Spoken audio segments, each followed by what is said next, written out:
Subscribe to our YouTube channel and press the bell icon to get the latest updates.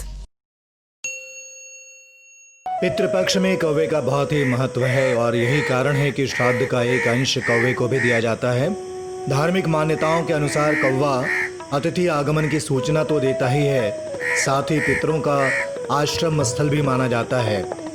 मान्यताओं के अनुसार श्राद्ध पक्ष में अगर कौवा आपके दिए हुए अन्न ग्रहण कर ले तो कहा जाता है कि आपके ऊपर पितरों की कृपा हो गई। गरुड़ पुराण के अनुसार कौवे को यम का संदेशवाहक कहा गया है और यही कारण है कि श्राद्ध पक्ष में कौवे का अधिक महत्व हो जाता है।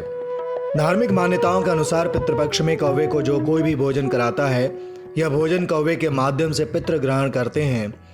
शास्त्रों के अनुसार कोई भी क्षमतावान आत्मा कौवे के शरीर में विचरण कर सकती है। श्राद्ध पक्ष में कौवे और पीपल को पितृ का प्रतीक माना जाता है। यही कारण है कि इन दिनों में कौवे को खाना खिलाकर और पीपल को पानी पिलाकर तृप्त किया जाता है। ध्यान देने वाली बात है कि कौवा भी कभी अकेले भोजन नहीं करता। अगर आप ध्यान देंगे तो देखेंगे कि कौवा किसी साथी के साथ मिलकर ही भोजन करता है।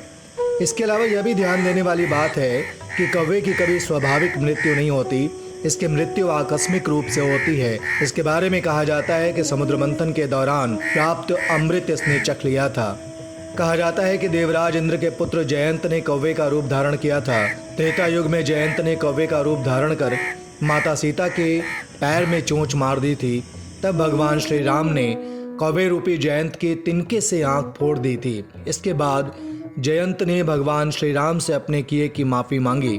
भगवान श्री राम ने कौवे को वरदान दिया कि पितरों को अर्पित किए जाने वाले भोजन में से एक हिस्सा तुम्हें भी दिया जाएगा। तब से यह परंपरा चली आ रही है और कौवे को श्राद्ध पक्ष में एक हिस्सा दिया जाता है। Subscribe to our YouTube channel and press the bell icon to get the latest updates.